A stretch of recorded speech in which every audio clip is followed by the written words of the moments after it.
সুপ্রিয় শিক্ষার্থী, আশা করি তোমরা সবাই ভালো আছো। আজকের সেশনে সবাইকে স্বাগত জানাচ্ছি। আমি সমরেশ কৃষ্ণ রায়, সহকারী অধ্যাপক রসায়ন, কারমাইকেল কলেজ, রংপুর। প্রিয় শিক্ষার্থী, স্ক্রিনে আমার মোবাইল নম্বর এবং ইমেল অ্যাড্রেসটি দেখা যাচ্ছে। তোমরা এটি নোট করবে। আমাদের সেশন পরবর্তী সময়ে এটি দরকার হলে আমাকে তোমরা মেইল করবে, অথবা সেশন সম্পর্কিত কোনো প্রশ্ন থাকলে আমাকে ফোনে বললে আমি সেটির সমাধান দেব। প্রিয় শিক্ষার্থী, আজকে আমি শুরু করব রসায়ন প্রথম পত্রের চতুর্থ অধ্যায় রাসায়নিক পরিবর্তনের শেষ অংশ, এনথালপি ও এনথালপির ধারণাসমূহ। প্রিয় শিক্ষার্থী, আমরা এনথালপির ধারণা শুরু করব। আমরা এনথালপির এই অংশটুকু তিনটি অংশে ভাগ করেছি। তার প্রথম অংশটুকু হচ্ছে এনথালপির ধারণা, দ্বিতীয় অংশ এবং তৃতীয় অংশ এভাবে আমরা বিভক্ত করেছি। আশা করছি তোমরা সবগুলো লেকচার দেখবে এবং তোমাদের সমস্যাগুলোর সমাধান করবে। প্রিয় শিক্ষার্থী, এনথালপির ধারণা নিতে গেলে সবার আগে জানতে হয় এনথালপি কি। এনথালপি এটি একটি গ্রিক শব্দ, এনথালফিন থেকে এসছে। এনথালপিন, যার অর্থ টু ওয়ার্ম, এবং বাংলায় এটাকে আমরা ধৃত তাপ বলি। প্রিয় শিক্ষার্থী, এনথালপি একটি তাপগতীয় রাশিমালা, এবং তাপগতীয় রাশিমালাগুলোর সঠিক সংজ্ঞা প্রদান কষ্টের। তথাপিও এনথালপিকে আমরা সংজ্ঞায়িত করার চেষ্টা করছি। এনথালপি হচ্ছে কোনো একটি সিস্টেমে কথাটি মনে রাখবে, কোনো একটি সিস্টেমের চাপ স্থির রেখে ওই সিস্টেমের অভ্যন্তরীণ শক্তির সাথে চাপ ও আয়তনের গুণফলের সমষ্টি হচ্ছে এনথালপি। অর্থাৎ কোনো একটি সিস্টেমকে যদি স্থির চাপে রাখা হয়, তাহলে ওই সিস্টেমের যে অভ্যন্তরীণ শক্তি এবং ওই অভ্যন্তরীণ শক্তির সাথে চাপ ও আয়তনের গুণফলের সমষ্টিকে আমরা এনথালপি বলছি। তাহলে এনথালপিকে আমরা এইচ দ্বারা প্রকাশ করি। যদি কোনো একটি সিস্টেমের এনথালপি এইচ, চাপ পি, আয়তন ভি, তাহলে এনথালপি এইচ ইকুয়াল টু হবে E plus PV. Enthalpy H equal to E plus PV. প্রিয় শিক্ষার্থী, আমরা এখানে একটি প্রসঙ্গ নিয়ে এসেছি, সেটি হচ্ছে সিস্টেম। সিস্টেম কি এটি আগে জানতে হবে। আমরা দেখি সিস্টেম কি। সিস্টেম হচ্ছে বৈজ্ঞানিক পরীক্ষা নিরীক্ষার সময় এই মহাবিশ্বের যতটুকু অংশ নিয়ে আমরা আলোচনা করি এবং যে অংশটুকু কোনো বাস্তব বা কাল্পনিক তল দ্বারা বিশ্বের অবশিষ্ট অংশ থেকে পৃথক থাকে, তাকে আমরা সিস্টেম বলি। এর অর্থ দাঁড়ালো যে আমরা বৈজ্ঞানিক পরীক্ষা নিরীক্ষার সময় এই মহাবিশ্বকে একটি বাস্তব বা কাল্পনিক তল দ্বারা আলাদা করে পরীক্ষা নিরীক্ষার জন্য ব্যবহার করি। এই অংশটুকুই হচ্ছে সিস্টেম, এবং সিস্টেমের বাইরে যে অংশটুকু আছে সেটাকে আমরা বলি পরিবেশ। তাহলে এই মহাবিশ্বে দুটি অংশ, একটি হচ্ছে সিস্টেম এবং অপরটি হচ্ছে পরিবেশ। তো শিক্ষার্থী, আমরা দেখলাম সিস্টেম কি। যেহেতু এনথালপির সংজ্ঞায় বারবার আমাদের সিস্টেম কথাটি এসেছে, এই জন্য আমরা সিস্টেম সংজ্ঞাটি দিলাম। প্রিয় শিক্ষার্থী, আমরা কোনো রাসায়নিক বিক্রিয়ার এনথালপি পরিমাপ করতে পারি না। আমরা মূলত পরিমাপ করি এনথালপির পরিবর্তন, যেটিকে আমরা ডেল এইচ দ্বারা প্রকাশ করতে পারি। তাহলে এনথালপির পরিবর্তনটা কি? স্থির চাপে কোনো একটি সিস্টেমের এনথালপির পরিবর্তন হচ্ছে ওই সিস্টেমের অভ্যন্তরীণ শক্তির পরিবর্তন এবং সিস্টেমের চাপ আয়তন পরিবর্তনের গুণফলের সমান। কারণ আমরা জানি এনথালপির ক্ষেত্রে চাপ কি আছে? স্থির। কাজেই তার অভ্যন্তরীণ শক্তির পরিবর্তন হতে পারে এবং আয়তনের পরিবর্তন হতে পারে। তাহলে এনথালপি আমরা যদি পরিবর্তনটাকে সংজ্ঞায়িত করতে চাই, তাহলে আমরা ডেল ইজ ইকুয়াল টু কি লিখতে পারি? Del E plus P del V, যেখানে ডেল ই হচ্ছে সিস্টেমের অভ্যন্তরীণ শক্তির পরিবর্তন, পি চাপ যেটি স্থির, এবং ডেল ভিটি হচ্ছে আয়তনের পরিবর্তন। প্রিয় শিক্ষার্থী, আমরা ক্ষেত্র বিশেষে প্রমাণ এনথালপির পরিবর্তন এই শব্দটি ব্যবহার করি। প্রমাণ বলতে তাপমাত্রা অবশ্যই 25 ডিগ্রি সেন্টিগ্রেড হবে এবং চাপটি হবে 1 অ্যাটমসফিয়ার। অর্থাৎ যে ক্ষেত্রে আমরা প্রমাণ শব্দটি ব্যবহার করব, সেক্ষেত্রে আমরা 25 ডিগ্রি সেন্টিগ্রেড তাপমাত্রা এবং চাপ 1 অ্যাটমসফিয়ার ব্যবহার করব, এবং ডেল এইচকে তখন বলা হবে ডেল এইচ নট। প্রিয় শিক্ষার্থী, আমাদের এনথালপি পরিবর্তনের তাৎপর্য কি? আমরা জানি কোনো একটি সিস্টেমের এনথালপি পরিবর্তন del is equal to del E plus P del V. এখন যদি আমরা এমন একটি সিস্টেমে প্রক্রিয়াটি সম্পন্ন করি বা বিক্রিয়াটি সম্পন্ন করি যেখানে আয়তনের পরিবর্তন শূন্য, অর্থাৎ ডেল ভি ইকুয়াল টু 0, সেই ক্ষেত্রে কিন্তু ওই সিস্টেমের এনথালপির পরিবর্তন তার অভ্যন্তরীণ শক্তির পরিবর্তনের সমান হবে। অর্থাৎ যদি আবদ্ধ সিস্টেম হয়, সেই ক্ষেত্রে ডেল ভি 0 হবে এবং ডেল এইচ হবে ডেল এর সমান। কোন শর্তে এটি হয়? যদি এমন হয় যে বিক্রিয়ক এবং উৎপাদ দুটি কঠিন হতে পারে অথবা তরল হতে পারে, এবং তাদের আয়তন পরিবর্তন নগণ্য হলে এই ডেল ভি ইকুয়াল টু 0 হবে, 0 ধরি আমরা। আবার গ্যাসীয় বিক্রিয়ার ক্ষেত্রে বিক্রিয়ক ও উৎপাদের মোল সংখ্যা সমান হলেও ডেল ভি ইকুয়াল টু 0 হবে, আয়তন পরিবর্তন 0 হবে। সেক্ষেত্রে এনথালপির পরিবর্তন কেবলমাত্র তার অভ্যন্তরীণ শক্তির পরিবর্তনের সমান হবে। আবার যদি ডেল ভি এর মান পজিটিভ হয়, এর মান কি হয়? পজিটিভ, তাহলে del E plus P del ভির মানটি ডেল এইচ এর সমান হবে। এই ক্ষেত্রে ডেল ভির মান যদি পজিটিভ হয় তাহলে কিন্তু ডেল এইচ এই মানটি ডেল এর মান অপেক্ষা বেশি হবে, কারণ এখানে পজিটিভ হলেই এই অংশটুকু ডেল এর সাথে যোগ হবে, অভ্যন্তরীণ শক্তি পরিবর্তনের সাথে যোগ হবে। তাহলে আমরা বলতে পারি যে del H is greater than del E, তাহলে del V equal to positive. এই অবস্থায় গ্যাসীয় বিক্রিয়া ঘটে এবং উৎপাদের মোল সংখ্যা বিক্রিয়কের মোল সংখ্যা অপেক্ষা বেশি হবে, সেই ক্ষেত্রে এই সম্পর্কটি হবে। আবার যদি এমন হয় del V equal to negative হয়, তাহলে del H is less than del E, এই ক্ষেত্রে গ্যাসীয় বিক্রিয়াই ঘটবে এবং উৎপাদের মোল সংখ্যা বিক্রিয়কের মোল সংখ্যা অপেক্ষা কম হবে। প্রিয় শিক্ষার্থী, del H equal to negative যদি হয় তাহলে সেই বিক্রিয়াটিকে আমরা তাপ উৎপাদী বিক্রিয়া বলবো, এবং del H equal to positive হলে সেই বিক্রিয়াটিকে আমরা তাপহারী বিক্রিয়া বলবো। অর্থাৎ ডেল এইচ এর মান নেগেটিভ, এটি কোনো একটি রাসায়নিক বিক্রিয়া সংঘটিত হওয়ার সময় তাপ উৎপন্ন করে, এটিকে বোঝায়। আর ডেল এইচ এর মান পজিটিভ, কোনো একটি রাসায়নিক বিক্রিয়া সংঘটিত হওয়ার সময় তাপ শোষিত হয়, এই বিষয়টিকে বোঝায় বা উপস্থাপন করে। প্রিয় শিক্ষার্থী, কোনো একটি রাসায়নিক বিক্রিয়ার ক্ষেত্রে উৎপাদ পাওয়ার প্রথম শর্ত হচ্ছে যে বিক্রিয়ক অণুগুলোর নিজেদের মধ্যে বন্ধন ভাঙতে হবে। অর্থাৎ বিক্রিয়ক অণুগুলোর নিজেদের মধ্যে বন্ধন ভাঙার প্রক্রিয়াটি এটি একটি তাপহারী বিক্রিয়া। অপরদিকে উৎপাদের মধ্যে বন্ধন তৈরি হবে এবং উৎপাদের মধ্যে বন্ধন তৈরি হওয়ার প্রক্রিয়াটি একটি তাপ উৎপাদী প্রক্রিয়া। তাহলে এখানে আমরা দুই ধরনের বিক্রিয়া দেখলাম বা প্রক্রিয়া দেখলাম, সেটি হচ্ছে বন্ধন ভাঙার ক্ষেত্রে এই বন্ধন ভাঙার প্রক্রিয়াটি তাপহারী, আবার উৎপাদ তৈরির প্রক্রিয়াটি হচ্ছে তাপ উৎপাদী। তাহলে আমরা বলতে পারি কখন কোনো একটি রাসায়নিক বিক্রিয়া সংঘটন হওয়ার সময় তাপ শোষিত হবে বা তাপ উৎপাদিত হবে। একটু খেয়াল করো সম্পর্কটি। বিক্রিয়ক ভাঙার জন্য প্রয়োজনীয় শক্তি ইজ গ্রেটার দ্যান উৎপাদ তৈরির জন্য উৎপন্ন শক্তি, এই বিক্রিয়াটি তাপহারী বিক্রিয়া হবে। অর্থাৎ উৎপাদ তৈরির সময় যে শক্তি উৎপন্ন হবে সেটি কম, আর বিক্রিয়ক ভাঙার জন্য শক্তি লাগবে বেশি। তাহলে ওই বিক্রিয়ককে ভাঙতে গেলে পরিবেশ থেকে শক্তি দিতে হবে, অর্থাৎ বিক্রিয়কগুলো বাইরে থেকে তাপ শক্তি শোষণ করে বিক্রিয়ায় অংশগ্রহণ করবে। এই বিষয়টিকে ঠিক যদি আমরা উল্টিয়ে দিই, অর্থাৎ বিক্রিয়ক ভাঙার জন্য প্রয়োজনীয় শক্তি ইজ লেস দেন উৎপাদ তৈরির জন্য উৎপন্ন শক্তি, তাহলে বিক্রিয়াটি তাপ উৎপাদী বিক্রিয়া হবে। অর্থাৎ এখানে বিক্রিয়ক ভাঙার জন্য যে শক্তি লাগে উৎপাদ তৈরি হওয়ার সময় তার চেয়ে অধিক পরিমাণ শক্তি উৎপন্ন হয়। বিক্রিয়ক ভাঙার জন্য প্রয়োজনীয় শক্তি এবং উৎপাদ থেকে যে শক্তি পাওয়া যাচ্ছে এই দুটি শক্তির বিয়োগফল নেগেটিভ হবে, অর্থাৎ মাইনাস, যেটি এনথালপির ক্ষেত্রে তাপ উৎপাদী বিক্রিয়া বোঝায়। অর্থাৎ এই বিক্রিয়াটি তাপ উৎপাদী প্রক্রিয়া হবে। প্রিয় শিক্ষার্থী, আমরা চিত্রের সাহায্যে এখন এই তাপ উৎপাদী এবং তাপহারী বিক্রিয়ার আমরা ব্যাখ্যা দেখব। এটি একটি চিত্র, এই চিত্রের সাথে আমরা পরিচিত আছি। এটি সক্রিয়ণ শক্তি কার্ভ, যেটি দিয়ে আমরা এনথালপিও ব্যাখ্যা করতে পারি। এটি হলো তাপহারী বিক্রিয়ার ক্ষেত্রে। আমরা এখন ধারাবাহিকভাবে এই চিত্র দুটির ব্যাখ্যায় যাব। প্রিয় শিক্ষার্থী, চিত্রের সাহায্যে তাপ উৎপাদী বিক্রিয়া আমরা ব্যাখ্যা করব। এখন দেখো, এটি একটি চিত্র। এখানে এদিকে পটেনশিয়াল এনার্জি, এদিকে আমাদের মুভমেন্টাম রিয়াকশন বা বিক্রিয়া অগ্রগতিকে আমরা দেখিয়েছি। এখানে এ এবং বি এই দুটি বিক্রিয়ক, যে দুটি বিক্রিয়ক পরস্পরের সাথে বিক্রিয়া করে এ বি উৎপাদ উৎপন্ন করবে। এখানে এ এবং বি এর নিজেদের মধ্যে বন্ধন ভাঙার জন্য প্রয়োজনীয় শক্তি হচ্ছে U1, আর এ বি উৎপাদ তৈরির সময় উৎপন্ন শক্তি A2।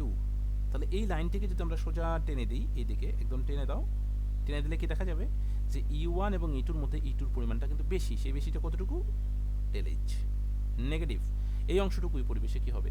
মুক্ত হবে। অর্থাৎ এটি একটি তাপ উৎপাদী বিক্রিয়া এবং এই ক্ষেত্রে বিক্রিয়ক ভাঙার জন্য প্রয়োজনীয় শক্তি উৎপাদ তৈরির সময় উৎপন্ন শক্তি অপেক্ষা কম। এই জন্য আমাদের এই ক্ষেত্রে এই কার্ভটি আমাদের তাপ উৎপাদী বিক্রিয়ার জন্য প্রযোজ্য হবে। তাহলে আমরা একটু ভাষাগুলো দেখে নিই প্রিয় শিক্ষার্থী। চিত্র ক থেকে দেখা যায়, চিত্র ক থেকে আমরা দেখব যে বিক্রিয়ক ভাঙার জন্য U1 শক্তি লাগে এবং উৎপাদ তৈরির সময় E2 পরিমাণ শক্তি উৎপন্ন হয়। এই ক্ষেত্রে E2 is greater than U1, অতএব এই বিক্রিয়াটি একটি তাপ উৎপাদী বিক্রিয়া হবে। অতিরিক্ত পরিমাণ তাপ শক্তি পরিবেশে মুক্ত হবে এবং বিক্রিয়াটি, বুঝতেই পারছো, তাপ উৎপাদী বিক্রিয়া হবে। এখান থেকে আমরা আরেকটি সম্পর্ককে নিয়ে আসতে পারি, সেটি হচ্ছে দেখো এটি কিন্তু বিক্রিয়কটি তৈরি হওয়ার সময় অধিকাংশ তাপ শক্তিটা পরিবেশে মুক্ত করেছে, অর্থাৎ এবি এর অভ্যন্তরীণ শক্তি কিন্তু কম। তাহলে আমরা এটিকে বলতে পারি যে বিক্রিয়কের অভ্যন্তরীণ শক্তি ইজ গ্রেটার দ্যান উৎপাদের অভ্যন্তরীণ শক্তি, অর্থাৎ এখানে উৎপাদের অভ্যন্তরীণ শক্তি কিন্তু কম, কারণ উৎপাদটি গঠিত হওয়ার সময় অধিকাংশ তাপ শক্তিটি পরিবেশে মুক্ত করেছে। তাহলে এই সম্পর্কটি তাপ উৎপাদী বিক্রিয়ার ক্ষেত্রে প্রযোজ্য, অর্থাৎ উৎপাদ তৈরি হওয়ার সময় অধিক পরিমাণ শক্তি পরিবেশে নির্গত হবে। এটি তাপ উৎপাদী বিক্রিয়া। ঠিক অনুরূপভাবে আমরা এখন তাপহারী বিক্রিয়ার ক্ষেত্রে আমরা দেখি একই চিত্র, শুধু একটু ভিন্নতা আছে। আশা করছি ভিন্নতাটা তোমরা বুঝতে পারছো। সেটি হচ্ছে এই দেখো, অর্থাৎ এখানে উৎপাদ তৈরি হওয়ার সময় উৎপন্ন শক্তিটি কিন্তু কম, আর বিক্রিয়ক ভাঙার জন্য প্রয়োজনীয় শক্তি বেশি। E1 শক্তি লাগে বিক্রিয়ক ভাঙতে, আর E2 পরিমাণ শক্তি উৎপন্ন হয় উৎপাদ তৈরি হওয়ার সময়। এই ক্ষেত্রে E1 is greater than E2। এর অর্থ হলো যে এ ও বি বিক্রিয়ককে ভেঙে এ বি উৎপাদে পরিণত করতে গেলে এ ও বি অবশ্যই এই বিক্রিয়ক দুটিকে পরিবেশ থেকে তাপ শোষণ করতে হবে, অর্থাৎ এটি একটি তাপহারী বিক্রিয়ার ক্ষেত্রে প্রযোজ্য হবে। আবার আমরা বলতে পারি যে এখানে এ বি উৎপন্ন হওয়ার সময় খুব অল্প পরিমাণ তাপশক্তি পরিবেশে মুক্ত করেছে, ফলে এর অভ্যন্তরীণ শক্তি বেশি। তাহলে আমরা সম্পর্কটা বলতে পারি এই ক্ষেত্রে বিক্রিয়কের অভ্যন্তরীণ শক্তির চেয়ে উৎপাদের অভ্যন্তরীণ শক্তি বেশি, অর্থাৎ এই প্রক্রিয়াটি একটি তাপহারী প্রক্রিয়া। প্রিয় শিক্ষার্থী, আমাদের আরও দুটি তাপগতীয় রাশিমালা আছে, একটি হচ্ছে এনট্রপি আর একটি হচ্ছে মুক্ত শক্তি। আমরা একটু সাধারণ ধারণা নিয়ে নেব, খুব বিস্তারিত পড়ার দরকার নেই। এনট্রপি কি? কোনো একটি সিস্টেমের সেই তাপগতীয় ধর্ম বা অপেক্ষক যা সিস্টেম গঠনকারী উপাদানগুলোর বিশৃঙ্খলতার মাত্রা পরিমাপ করে, তাকে আমরা এনট্রপি বলি। এনট্রপিকে আমরা কীতে প্রকাশ করি? এস। অর্থাৎ তাপমাত্রা বাড়ালে উপাদানগুলোর বিশৃঙ্খলতার পরিমাপক হচ্ছে এনট্রপি। অপরদিকে মুক্ত শক্তি স্থির তাপমাত্রা ও চাপে কোনো স্বতঃস্ফূর্ত প্রক্রিয়ায় যার হ্রাসের মান দ্বারা বোঝা যায় যে ওই সিস্টেমটি তার পরিবেশের উপর সর্বোচ্চ কী পরিমাণ নিট কাজ সম্পাদনে সক্ষম, সেই রাশিমালাকে আমরা মুক্ত শক্তি বলি। এবং একে আমরা জি দ্বারা, বড় হাতের জি দ্বারা প্রকাশ করি, capital G. G equal to H plus TS, এখানে এইচ হচ্ছে এনথালপি এবং টি তাপমাত্রা, এস হচ্ছে এনট্রপি। তো পদার্থবিজ্ঞানে তোমাদের এনট্রপি এবং মুক্ত শক্তি আছে, আশা করছি তোমরা বিষয়গুলো মনে রাখবে। প্রিয় শিক্ষার্থী, একটু আগেই বলেছি যে আসলে আমাদের কোনো একটি রাসায়নিক বিক্রিয়ায় যে তাপ উৎপন্ন হয় বা তাপ শোষিত হয় তাকে আমরা এনথালপি পরিবর্তন বলছি। আসলে কোনো একটি বিক্রিয়ার ক্ষেত্রে এটি বিক্রিয়া এনথালপি বা হিট অফ রিয়াকশন বা ডেলএইচ নামে পরিচিত হবে। তাহলে হিট অফ রিয়াকশনটা কি? হিট অফ রিয়াকশন হচ্ছে নির্দিষ্ট তাপমাত্রা ও চাপে কোনো একটি সমতাকৃত রাসায়নিক সমীকরণে বিক্রিয়কের যে এনথালপি এবং উৎপাদের যে এনথালপি, এই দুটি এনথালপির মধ্যে উৎপাদের এনথালপি থেকে যদি আমরা বিক্রিয়কের এনথালপিকে বিয়োগ করি তাহলে আমরা ওই বিক্রিয়ার বিক্রিয়া এনথালপি পাবো। তাহলে এটাকে আমরা লিখতে পারি যে বিক্রিয়া এনথালপি ইকুয়াল টু উৎপাদের মোট এনথালপি বিয়োগ বিক্রিয়কের মোট এনথালপি। সংকেতে কিভাবে লেখা যায়? Del S P subscript P এটিকে প্রোডাক্ট বা উৎপাদ নির্দেশ করছে, ডেল এইচ আর রিয়াক্টেন্ট বা বিক্রিয়ককে নির্দেশ করছে।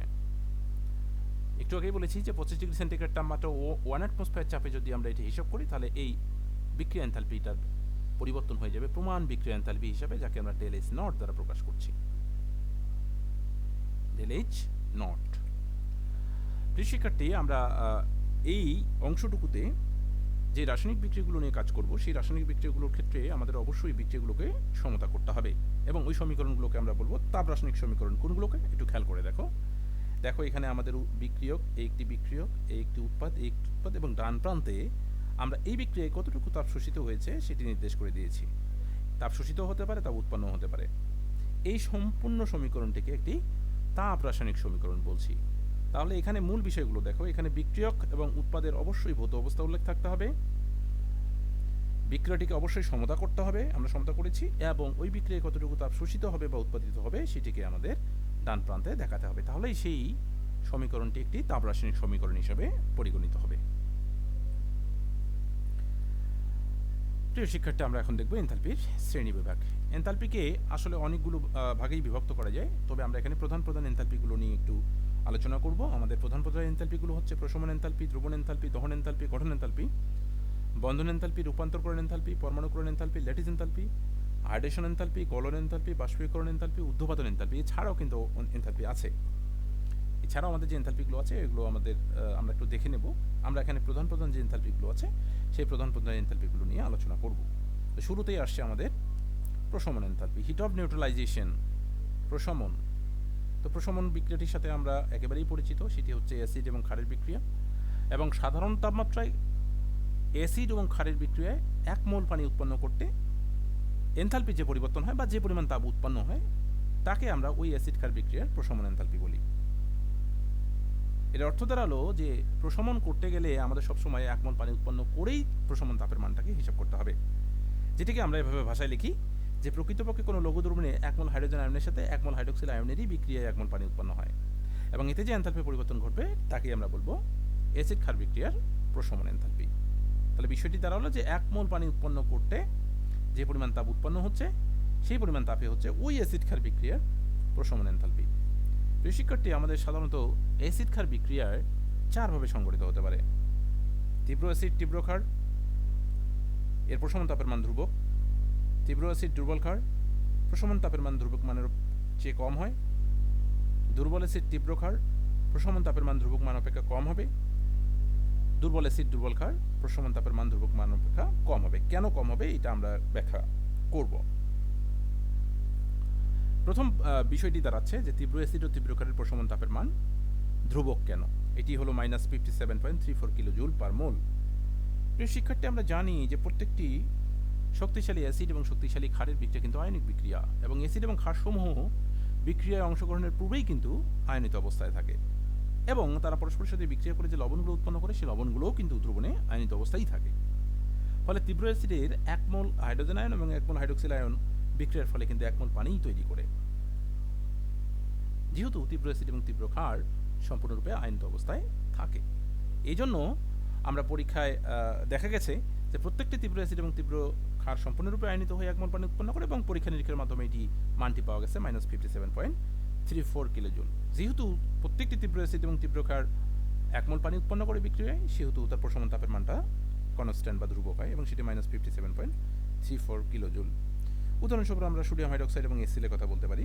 দেখো, এটি কিন্তু 1 মোল সোডিয়াম হাইড্রোক্সাইড আয়নিত হয়ে 1 মোল হাইড্রোক্সিল আয়ন এবং হাইড্রোক্লোরিক অ্যাসিড আয়নিত হয়ে 1 মোল হাইড্রোজেন আয়ন উৎপন্ন করে, এবং তারা পরস্পর বিক্রিয়া করে প্রশমন বিক্রিয়ার মাধ্যমে 1 মোল পানি উৎপন্ন করছে, এবং এটির বিক্রিয়ার যে তাপ, প্রশমন তাপটা পরিমাপ করে পাওয়া গেছে -57.34 কিলোজুল। প্রিয় শিক্ষার্থী, এখন আমরা দেখব কিছু উদাহরণ যেখানে তীব্র অ্যাসিড এবং তীব্র ক্ষারের প্রশমন তাপের মান দেওয়া আছে। একটু খেয়াল করে দেখো, sodium hydroxide HCl -57.24, potassium hydroxide HCl -57.43, sodium hydroxide plus sulfuric acid -57.44, sodium hydroxide nitric acid -57.35, potassium hydroxide nitric acid -58.03। অর্থাৎ প্রত্যেকটি তীব্র অ্যাসিড এবং তীব্র ক্ষারের প্রশমন তাপের মান -57 থেকে একটু বেশি, একেবারেই কাছাকাছি। এই জন্য আমরা বলি প্রশমন তাপের মানটা ধ্রুবক। এখন আমরা দেখব যে তীব্র অ্যাসিড এবং দুর্বল ক্ষারের প্রশমন তাপের মান ধ্রুবক মান অপেক্ষা কম কেন। ঠিক এটিকে যদি আমরা উল্টো দিকে ঘুরিয়ে বলি যে তীব্র অ্যাসিড দুর্বল ক্ষার অথবা দুর্বল অ্যাসিড তীব্র ক্ষার, একই ধরনের ব্যাখ্যা, একই ব্যাখ্যা। তাহলে আমরা শুরুতেই বলেছি যে অ্যাসিড ক্ষার এটি সম্পূর্ণরূপে দ্রবণে আয়নিত হওয়ার কথা, এবং এর আয়নিত অবস্থায় থাকে, যেখানে 1 মোল হাইড্রোজেন আয়ন এবং 1 মোল হাইড্রোক্সিল আয়ন পরস্পরের সাথে বিক্রিয়া করে 1 মোল পানি উৎপন্ন করে। কিন্তু অ্যাসিড বা ক্ষারে যদি কোনো একটি দুর্বল হয়, তাহলে ওই দুর্বলটি কিন্তু সম্পূর্ণরূপে বিয়োজিত হতে পারে না বা আয়নিত হতে পারে না। ফলে ওই অ্যাসিড বা ক্ষার যেটি দুর্বল, সেখান থেকে 1 মোল হাইড্রোজেন আয়ন অথবা হাইড্রোক্সিল আয়ন পাওয়া যায় না, ফলে 1 মোল পানিও উৎপন্ন হয় না। তাহলে আমাদের প্রশমন তাপের ক্ষেত্রে সংজ্ঞাটি হচ্ছে 1 মোল পানি উৎপন্ন করতেই হবে। এই জন্য 1 মোল পানি উৎপন্ন করার জন্য দুর্বল অ্যাসিড অথবা দুর্বল ক্ষার যেটিই বলি না কেন, সেটিকে পুনরায় কি করার দরকার হয়? আয়নিত করার দরকার হয়। এই আয়নিত করতে একটি তাপ শক্তির শোষণ ঘটে, যেটি প্রশমন তাপের মান থেকে আসে। ফলে প্রশমন তাপের মান ধ্রুবক মান অপেক্ষা খানিকটা কি হয়ে যায়? কমে যায়।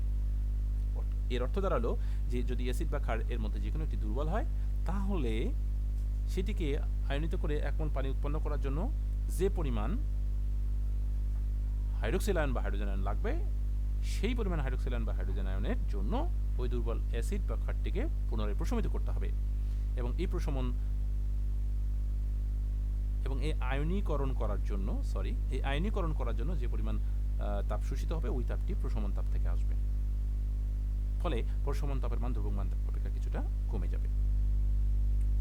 প্রিয় শিক্ষার্থী, অনেক ক্ষেত্রে লবণগুলোর আদ্র বিশ্লেষণও প্রশমন তাপের উপরে প্রভাব ফেলে।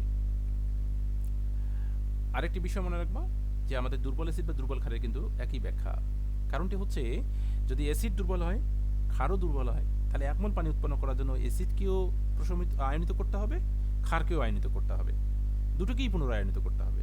যদি দুটোকেই আয়নিত করতে চাই, সেক্ষেত্রে দুটোই ধ্রুবক যে মান সেখান থেকে তাপশক্তি শোষণ করবে এবং প্রশমন তাপের মানটা ধ্রুবক মান অপেক্ষা কী হবে? কম হবে। খেয়াল করো, আমি কিছু উদাহরণ দিচ্ছি। তীব্র অ্যাসিড, দুর্বল ক্ষার, HCl সোডিয়াম অ্যামোনিয়াম হাইড্রক্সাইড -51.46 কমে গেছে। আবার দুর্বল অ্যাসিড তীব্র ক্ষারের ক্ষেত্রে দেখো, sodium hydroxide ethanoic acid -55.14, sodium hydroxide HCN -12.13। এটি অত্যন্ত দুর্বল, এটিকে আয়নিত করার জন্য প্রচুর পরিমাণ তাপশক্তির শোষণ ঘটে এবং যেটি ধ্রুবক মান থেকে আসে, এই জন্য মানটি একেবারে কী হয়ে গেছে? কমে গেছে। শিক্ষার্থী, এত কিছুর মধ্যেও একটি সুন্দর ব্যতিক্রম আছে, সেটি হচ্ছে হাইড্রোফ্লোরিক অ্যাসিড ও সোডিয়াম হাইড্রক্সাইডের প্রশমন তাপের মান ধ্রুবক মান অপেক্ষা বেশি কেন? আসলে কম হয়ে যাওয়ার কথা, কারণ হাইড্রোফ্লোরিক অ্যাসিডকে দুর্বল অ্যাসিড এর কেবলমাত্র 60% বিয়োজিত হয়। এই জন্য এটি অত্যন্ত দুর্বল একটি অ্যাসিড। একটি দুর্বল অ্যাসিড এবং তীব্র ক্ষারের প্রশমন তাপের মান ধ্রুবক মান অপেক্ষা কম হওয়ার কথা, কিন্তু বাস্তবিক পক্ষে এই মানটি বেশি। প্রশ্ন হচ্ছে বেশি কেন? আমরা একটু বিক্রিয়াটি দেখি। এই দেখো, তোমরা দেখে নাও, এটি পরিষ্কারভাবে দেখে নাও। এই দেখো, পানি উৎপন্ন হয়েছে এবং এখান থেকে কিন্তু যেহেতু উমুখী চিহ্ন দেওয়া হয়েছে, এখান থেকে কিন্তু 1 মোল হাইড্রোজেন আয়ন উৎপন্ন হয় না। ফলে 1 মোল পানি উৎপন্ন করার জন্য এটি প্রশমন যে তাপ ধ্রুবক মান -57.34, সেখান থেকে তাপ শক্তি শোষণ করার কথা, কিন্তু এখানে উল্টো হয়ে গেছে। কেন? দেখলেই বোঝা যাবে। দেখো, ফ্লোরাইড আয়নের আকার অত্যন্ত ক্ষুদ্র হওয়ার কারণে এটি পানির সাথে দ্রুত কী হয়? যুক্ত হয়। এবং কোনো একটি আয়নের পানির সাথে যুক্ত হওয়ার প্রক্রিয়াকে বলা হয় হাইড্রেশন, এবং হাইড্রেশন প্রক্রিয়াটি একটি তাপ উৎপাদী প্রক্রিয়া। যেহেতু ফ্লোরাইড আয়নের আকার ক্ষুদ্র, এটি দ্রুত পানির অণুর সাথে সংযোজিত হয়, ফলে তাপ উৎপন্ন হয়। এই যে অতিরিক্ত তাপটি উৎপন্ন হচ্ছে, সেটি ধ্রুবক মানের সাথে যুক্ত হচ্ছে, ফলে প্রশমন তাপের মানটা বেড়ে গিয়ে -68.6 কিলোজুল দাঁড়াচ্ছে। প্রিয় শিক্ষার্থী, আশা করি বিষয়টি তোমরা পরিষ্কার হয়েছে। তো প্রিয় শিক্ষার্থী, আমরা এখন প্রশমন তাপের মান সম্পর্কিত একটি গাণিতিক সমস্যা দেখব। আমরা এটি প্রয়োগ হিসাবে বিভিন্ন সময়ে আমাদের উচ্চ মাধ্যমিক শিক্ষা বোর্ডগুলোর এসএসসি পরীক্ষায় আসতে দেখেছি। দেখো, 500 মিলি 0.2 মোলার সালফারিক অ্যাসিডের সাথে 300 মিলি 0.1 মোলার সোডিয়াম হাইড্রক্সাইড দ্রবণের বিক্রিয়ায় উৎপন্ন প্রশমন তাপের মান হিসেব করো। তো অধিকাংশ ক্ষেত্রে আমরা আয়তন ঘনমাত্রা ধরে অঙ্কটা করি, কিন্তু আমি তোমাদেরকে মূল সংখ্যা ধরে অঙ্কটি সমাধান করাবো এবং তোমরা চেষ্টা করবে এটিকে মূল সংখ্যা ধরে সমাধান করার। দেখো, তো মিশ্রিত হওয়ার আগেই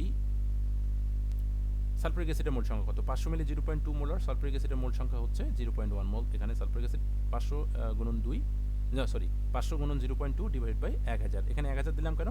কারণ এখানে মোলারিটি আছে। এখানে মোল যদি নিয়ে যাই, তাহলে এটি 1000 দিয়ে কী করতে হবে? আমাদেরকে ভাগ করতে হবে, বিকজ এখানে 500 ml, এটাকে লিটারে নিয়ে যেতে হবে। এই লিটারটি নিয়ে যাওয়ার জন্যই আমরা 1000 দিয়ে ভাগ করেছি। অনুরূপভাবে সোডিয়াম হাইড্রক্সাইডের ক্ষেত্রে একই, 300 × 0.1 divide by 1000, 0.03 mole sodium hydroxide. তাহলে বিক্রিয়াটি দেখো, সালফারিক অ্যাসিড 2 মোল সোডিয়াম হাইড্রক্সাইডের সাথে বিক্রিয়া করে, উৎপন্ন করে সোডিয়াম সালফেট এবং 2 মোল পানি। প্রিয় শিক্ষার্থী, এখানে যদি আমরা দেখি যে দ্বিগুণ অর্ধেক বা 1 2, 1 গুণ দ্বিগুণ এভাবে, অথবা দ্বিগুণ অর্ধেক এভাবে হিসাব করতে হবে। তাহলে আমরা দেখি এখানে কোনটি লিমিটিং বিক্রিয়ক। তাহলে উপরোক্ত বিক্রিয়া অনুসারে 0.03 মোল সোডিয়াম হাইড্রক্সাইড প্রশমিত করবে 0.015 মোল সালফারিক অ্যাসিডকে, কারণ এটির অর্ধেক লাগবে। যতটুকু সোডিয়াম হাইড্রক্সাইড লাগবে তার অর্ধেক লাগবে সালফারিক অ্যাসিড, এই জন্য 0.015 মোল সালফারিক অ্যাসিডকে প্রশমিত করবে। এখানে সোডিয়াম হাইড্রক্সাইড হচ্ছে লিমিটিং বিক্রিয়ক, কারণ সোডিয়াম হাইড্রক্সাইড বিক্রিয়া শেষ হয়ে যাবে। তাহলে আমাদের দাঁড়াচ্ছে কি? 0.03 মোল সোডিয়াম হাইড্রক্সাইড প্রশমিত করবে 0.015 মোল সালফারিক অ্যাসিডকে। এর অর্থ যে 0.03 মোল সোডিয়াম হাইড্রক্সাইড থেকে 0.03 মোল হাইড্রোক্সিল আয়ন পাওয়া যাবে। তাহলে ওইটুকু হাইড্রোক্সিল আয়ন কিন্তু অতটুকু হাইড্রোজেন আয়নকে প্রশমিত করবে। এই জন্য হিসাবটা হবে আমাদের 0.03 মোলের জন্য। তাহলে আমরা দেখো অঙ্কটি দেখো, অতএব আমরা বলতে পারি এটি প্রশমন বিক্রিয়া উৎপন্ন তাপের মান যে ধ্রুবক মানের সাথে এটি উৎপন্ন পানির পরিমাণটাকে আমরা গুণ দিয়েছি, গুণ দিলে আমাদের দাঁড়াচ্ছে -1.71 কিলোজুল। প্রিয় শিক্ষার্থী, গাণিতিক সমস্যাটি তোমরা বাসায় প্র্যাকটিস করবে। এই ধরনের বেশ কিছু গাণিতিক সমস্যা তোমাদের টেক্সট বইগুলোতে দেওয়া আছে। আশা করছি তোমরা টেক্সট বই ফলো করবে এবং গাণিতিক সমস্যাগুলো সমাধান করবে। না পারলে আমার মোবাইল নাম্বার বা মেইলিং অ্যাড্রেসে মেইল করবে, আমি সমাধান করে দেবো। সেই পর্যন্ত তোমরা ভালো থাকো, সুস্থ থাকো, বাসায় থাকো, এই কামনা করি। সবাইকে ধন্যবাদ জানাচ্ছি।